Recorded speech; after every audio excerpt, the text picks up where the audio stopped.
Halo, para kartuners. Balik lagi dengan Mimin di sini, tentunya di channel RG Atun. Kali ini Mimin mau merekap alur cerita Soul Land Part 9. Oke, sebelum masuk ke alur ceritanya, alangkah baiknya para kartuners jauhkan jarak mata kalian dari layar handphone sekitar 40 cm, dan carilah tempat rebahan senyaman mungkin. Kuilah, intro dulu.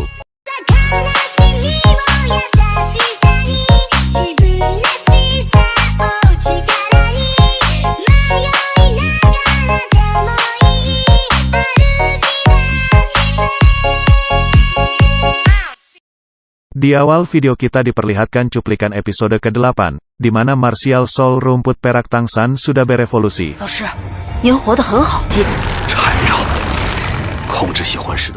Setelah kepulangan Tangsan di hutan, Tangsan bertemu teman-temannya yang sedang bertarung.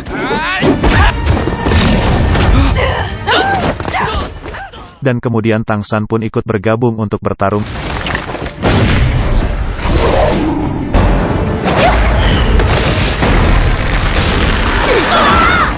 Tak lama Tangsan pun pergi ke gedung Martial Soul untuk menganalisis Martial Soul Tangsan. Episode 9 pun dimulai. Di awal scene, Tangsan pun menuju ke pusat gedung Martial Soul, di mana di sana ada Martial Soul Sanctum, di mana Sanctum itu berbentuk seperti bola dunia yang disekelilingi cahaya. 到了武魂主殿那个级别，帝国的首都，则是第4级的武魂圣殿，那里是我们武魂殿最皇殿之上。 还有传说中的斗罗，那里只有达到魂斗罗级别的魂师，可是所有魂师憧憬的地方。我们可以开始了吗？现在的年轻人啊，那我们现在就开始。 Tidak lama kakek Matthew pun memulainya. Dan Tangsan pun mengeluarkan Martial Soul rumput biru peraknya. Kakek Matthew pun agak terkaget melihat Martial Soul rumput biru perak Tangsan, dikarenakan rumput biru perak Tangsan berbeda dengan yang lainnya. Tak heran kalau rumput biru perak Tangsan begitu hebat, dikarenakan cincin jiwa Martial Soul Tangsan ratusan tahun. Kakek Matthew pun mengeluarkan kristal orange, yang bisa melihat level kekuatan jiwa Tangsan.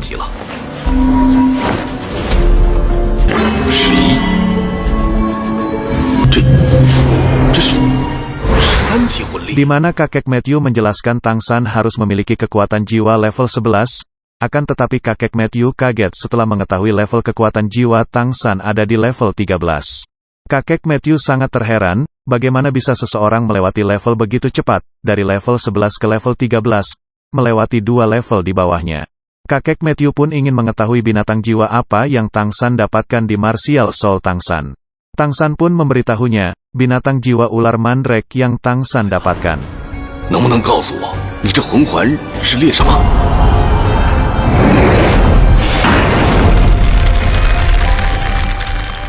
Di sini Guru Matthew pun makin terkesan, bagaimana bisa Martial Soul tumbuhan, tetapi cincin jiwanya dari tipe hewan. Tangsan pun menjelaskan ini semua berkat gurunya, di mana kasus ini disebut teori peniruan Martial Soul. Di sini Tangsan baru tahu, bahwa gurunya berasal dari kuil Martial Soul, akan tetapi sudah dicabut atau tidak bergabung lagi dengan kuil Martial Soul. Tak lama kakek Matthew pun mengajak Tangsan agar Tangsan bergabung di kuil Martial Soul. Jika Tangsan bergabung di kuil Martial Soul, Tangsan akan menjadi jiwa Martial Soul yang hebat, dan juga bisa bersekolah di sekolah kuil Martial Soul. Akan tetapi Tangsan pun menolaknya, dikarenakan Tangsan sudah mendaftar di Institut Nordin, dan pasti juga guru Tangsan tidak akan setuju jika Tangsan pindah ke kuil Martial Soul. Kakek Matthew pun menyalahkan Grandmaster Su Yun Tao, kenapa Tangsan tidak langsung dibawa ke kuil Martial Soul. Tetapi Tangsan pun menjawab, jika Tangsan langsung dibawa ke kuil Martial Soul, mungkin saja Tangsan tidak akan menemukan cincin jiwa yang bagus. Tak lama kakek Matthew pun menerima Tangsan sebagai jiwa penyihir yang resmi di kerajaan Tiandou. Scene pun berpindah ke tempat pandai besi, di mana Tangsan menanyakan kepada pegawai, apakah di tempat ini menerima pekerja magang, akan tetapi Tangsan malah diledek oleh pekerja pandai besi, di mana Tangsan tidak cocok menjadi pekerja pandai besi. Tangsan pun pergi, tak lama Tangsan pun kembali lagi, dan memakai pakaian pandai besinya, akan tetapi pegawai itu menghiraukan Tangsan. Akan tetapi Tangsan terus berusaha, dan menjelaskan bahwa Tangsan adalah siswa di kota Nordin. Tangsan pun mempunyai waktu luang di setiap sorenya. Tangsan juga menjelaskan kembali, bahwa ayahnya adalah pandai besi di desa, dan Tangsan telah belajar smithing dari ayahnya sejak kecil. dan akhirnya Paman Pandai Besi pun memberi kesempatan kepada Tangsan. Paman Pandai Besi pun menjelaskan gaji di sini sangatlah kecil, hanya cukup untuk mengisi perut kosong saja.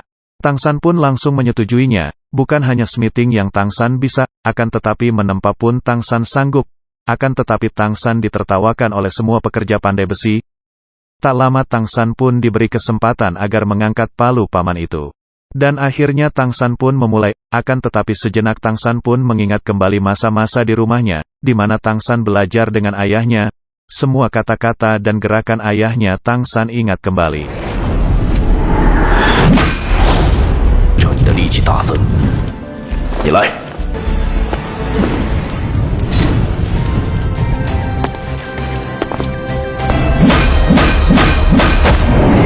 熟能生巧。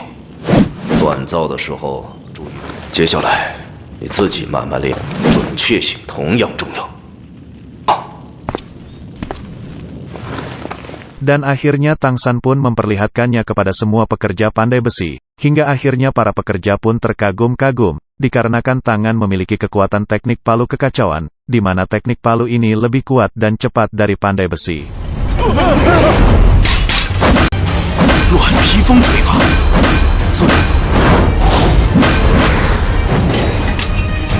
啊，那是什么？锻造的方法，借力用力，能够最晚。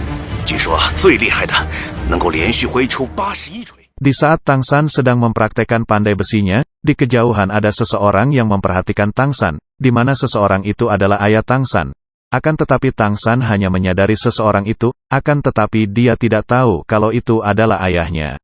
Sin pun berpindah ke Akademi Noding, dan tak lama 1 tahun pun berlalu begitu saja. Di sini Tangsan dan Xiao Wu pergi menuju ke rumah Tangsan di desa.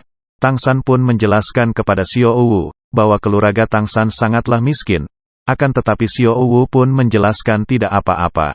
Tak lama Tangsan dan Xiao Wu pun sampai di rumah Tangsan. Di sini Tangsan memanggil ayahnya, akan tetapi ayahnya tidak muncul. Tiba-tiba kakek Jack pun muncul di kamar ayahnya. Di sini kakek Jack menjelaskan, kalau kakek Jack ingin mengajak ayah Tangsan untuk menjemput tangan pulang. Akan tetapi ayah Tangsan sudah pergi. Di sini kakek Jack memberikan surat yang ditinggalkan ayah Tangsan. Isi surat itu menjelaskan, bahwa Tangsan tidak usah mencarinya. Ayahnya berkata bahwa Tangsan lebih bebas sendiri, ayahnya hanya orang yang tidak berguna dan tidak bisa membantu Tangsan. Surat itu juga menjelaskan bahwa ayah Tangsan harus mengambil sesuatu yang seharusnya menjadi miliknya, dan Tangsan akan bertemu ayahnya lagi suatu saat nanti. Ayahnya Tangsan juga mengatakan bahwa Tangsan mirip dengan ibunya. Ibu Tangsan pasti sangatlah bangga, dan Tangsan pun bersedih. 走了。